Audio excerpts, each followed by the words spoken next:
নমস্কার, জয়শ্রী গণেশ আপনাদের প্রত্যেককে জানাই স্বাগতম আজকের বিশেষ পর্বের অনুষ্ঠান। আজকে মূলত আমরা যে রাশিটিকে নিয়ে আলোচনা করব সেটি হলো মীন রাশি।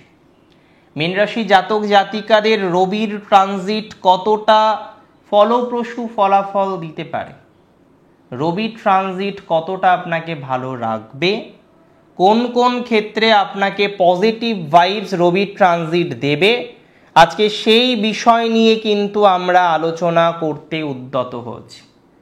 অনেকেই আমাকে প্রশ্ন করতে পারেন যে দাদা, রবির ট্রানজিট সত্যিই কি ভালো হবে মীনের জন্য? দেখুন, মীন রাশির ষষ্ঠপতি হচ্ছে রবি। একটি নির্দিষ্ট হাউসকে রবি রিপ্রেজেন্ট করেন। রবি বর্তমানে আপনাদের পঞ্চমে আছেন। এরপরে রবি যে রাশিটিতে প্রবেশ করবেন সেটি তার নিজের, অর্থাৎ সিংহ রাশি। এবং সিংহ রাশিতে প্রবেশ মানে আপনার ষষ্ঠপতি, আপনার উপচয় ভাবের অধিপতি গ্রহ, তিনি উপচয় ভাবে কিন্তু প্রবেশ করতে চলেছেন। আর এর ইম্প্যাক্ট অসম্ভব ভালো। উপচয় ঘরের অধিপতির উপচয় ভাবে প্রবেশ আপনার লাইফের কয়েকটি প্রবলেমকে অনেকটাই মিনিমাইজ করে দিতে পারে। বিশেষ করে যাদের প্রথম সমস্যা বা অন্যতম গুরুত্বপূর্ণ সমস্যা হচ্ছে শত্রু, যারা শত্রুর প্রবলেমের কারণে সুস্থ নেই, মানসিকভাবে নানা রকম চাপ আসছে, বারংবার নানা রকম প্রবলেমের মধ্যে পড়ছেন, বারংবার নানা রকম জটিলতার মধ্যে পড়ছেন, নিজেকে কন্ট্রোল করছেন কিন্তু আবার দেখছেন যে না, শত্রুতা, নিজের হওয়া কাজগুলো ভেঙে যাচ্ছে, হওয়া কাজগুলো হচ্ছে না শত্রুর কারণে। যে সমস্ত জাতক বা জাতিকারা এরকম একটা ফেজে আছেন, হওয়া কাজ হচ্ছে না, এমন একটা ডিস্টারবেন্স চলে আসছে যে কারণে আপনি বারবার চেষ্টা করেও আপনার সমাধানযোগ্য জায়গা তৈরি করতে পারছেন না, আমি মনে করি তাদের ক্ষেত্রে পজিটিভ জায়গা অনেকটাই তৈরি করতে পারবেন।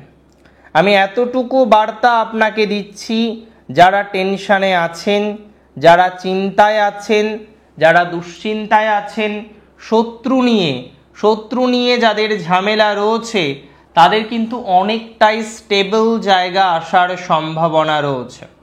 সো আমি মনে করি একটা স্টেবিলিটির জায়গা কিন্তু অনেকটাই পাবেন। শত্রু মুক্তি, শত্রু থেকে বেটার কোনো একটা জায়গা তৈরি করতে পারবেন, শত্রু থেকে ভালো কোনো একটা জায়গা তৈরি করতে পারবেন।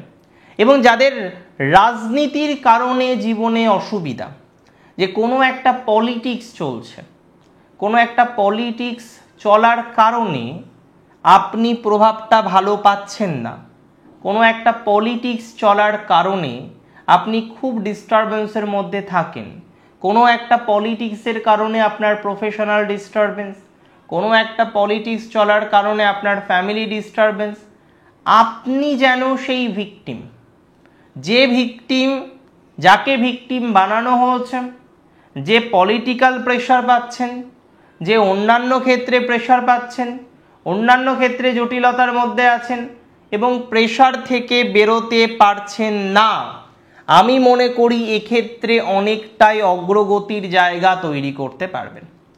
আপনাদের প্রেশার থেকে বেরোনোর সম্ভাবনা রয়েছে।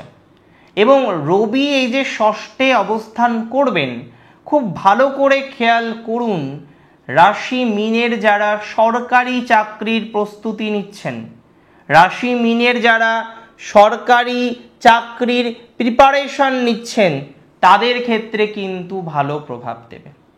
সরকারি চাকরি রিলেটেড বিষয়ে অগ্রগতি আছে, স্টেবল চাকরি, সরকারি চাকরি, ইভেন যারা সরকারি চাকরি এখনো করেন কিন্তু সরকারি চাকরিতে বাধা, এখনো যারা সরকারি চাকরি করেন কিন্তু সরকারি চাকরিতে জটিলতা, সেখানে বিভিন্ন রকম প্রবলেমের কারণে আপনার প্রমোশনটা হচ্ছে না, আপনার অগ্রগতিটা হচ্ছে না, আপনি চেষ্টা করেও যেন ফেলিওর হচ্ছেন। সব থেকে খারাপ লাগে কি জানেন? যে একটা মানুষ 1 বছর 2 বছর 3 বছর কনস্ট্যান্টলি চেষ্টা করছে, কিন্তু চেষ্টা করার পরও সে যে বিষয়ের জন্য চেষ্টা করছে, যে অভীষ্ট সাধনের জন্য চেষ্টা করছে, সেই অভীষ্ট কিন্তু সাধন হচ্ছে না। তো যাদের এরকম একটা ডিস্টারবেন্স আছে, অভীষ্ট সাধন হচ্ছে না, অভীষ্ট সাধনের ক্ষেত্রে যারা প্রবলেম ফেস করছেন তারা ভালো প্রভাব পাবেন। রাশি মিনের সরকারি চাকরি রিলেটেড বিষয় অগ্রগতি আছে, সরকার রিলেটেড বিষয় অগ্রগতি আছে, সরকারি চাকরি, সরকার ইত্যাদি বিষয়ে ভালো ফল পাবেন। যারা গেট দেবেন, নেট দেবেন, সেট দেবেন, বিভিন্ন রকম এন্ট্রান্সগুলো দিচ্ছেন বা দিতে চাইছেন, কেন দিতে চাইছেন তার রিজনটা কি? তার একটাই রিজন, যাতে আপনি একটা ভালো জায়গায় অ্যাডমিশন পান। কিন্তু অ্যাডমিশন পেতে গিয়ে আপনাকে বাধার মধ্যে পড়তে হচ্ছে, আপনি ঠিকঠাক অ্যাডমিশন করতে পারছেন না। এর আগে পরীক্ষা দিয়েছিলেন কিন্তু সেখানে ভালো প্রভাব আসেনি, এখানে ভালো প্রভাব আসবে। তবে রোগ ব্যাধি নিয়ে যারা খুব ভোগেন মীন রাশির, রোগ ব্যাধি নিয়ে যারা খুব চিন্তার মধ্যে রয়েছেন এবং কোনো না কোনোভাবে রোগ ব্যাধিকে মিনিমাইজ করা যাচ্ছে না, রোগ মুক্তি যাদের হচ্ছে না, রোগ মুক্তি থেকে ভালো প্রভাব যারা তৈরি করতে পারছেন না, একটু ট্রিটমেন্ট করুন দূর থেকে। একটু দূরের জায়গা থেকে ট্রিটমেন্ট করলে আপনার এই প্রবলেমটা অনেকটা সমাধানযোগ্য জায়গায় আসতে পারে। তার মানে এখানে যেটি গুরুত্বপূর্ণ, দূর থেকে ট্রিটমেন্ট করতে হবে।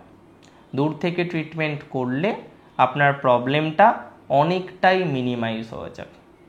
দেখুন, মীন রাশির জাতক জাতিকাদের হাজার প্রবলেম, তবে তার মধ্যে ধীরে ধীরে কিছু কিছু প্রবলেম মিনিমাইজ হয়ে যাবে বলে আমি অন্তত পক্ষে মনে করি। সো প্রবলেমগুলোকে মিনিমাইজ করুন, ধীরে ধীরে এগোন, অগ্রগতির জায়গা তৈরি করুন। আমার মনে হয় তাতেই আপনার সমাধান সূত্র বেরিয়ে আসবে। যারা ইন্টারনেট, গ্যাজেট, আইটি সেক্টর ইত্যাদিতে প্রফেশনে আছেন এবং হয়তো 2 বছর 3 বছর প্রফেশন করেছেন, এখনো বয়স আছে, বুঝতে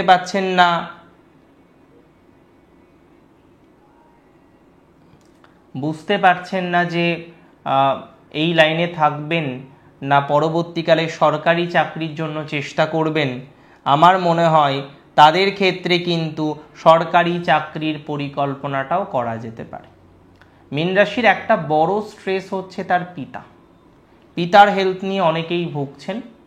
আমি মনে করি পিতার হেলথ থেকেও কিন্তু আপনার ভালো প্রভাব জীবনচক্রে আসবে। মানে পিতাকে নিয়ে টেনশনটা আমি যতদূর মনে করছি কমে যাবে, অনেকটা পিতাকে নিয়ে টেনশন কমে যাবে।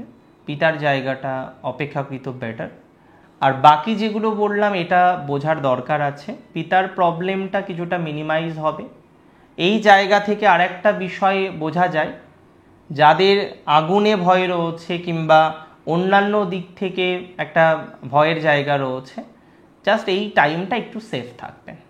একটা মন্ত্র আমি শেয়ার করছি, সম্ভব হলে জপ করবেন। অনেকেই আছেন যারা জপ করেন, মন্ত্র জপ করেন, মহাদেবের পূজা করেন যারা, তারা এই মন্ত্রটি জপ করুন। কি মন্ত্র? ওম নমো শিবায় নমো বৈদ্যনাথায়, ওম নমো শিবায় নমো বৈদ্যনাথায়, ওম নমো শিবায় নমো বৈদ্যনাথায় 108 টাইমস, 108 বার জপ করুন। আর একটা মন্ত্র আপনি জপ করতে পারেন, সেটি হলো হরে কৃষ্ণ মহামন্ত্র। যারা দীক্ষিত তারা জপ করুন, সবাই জপ করতে পারে।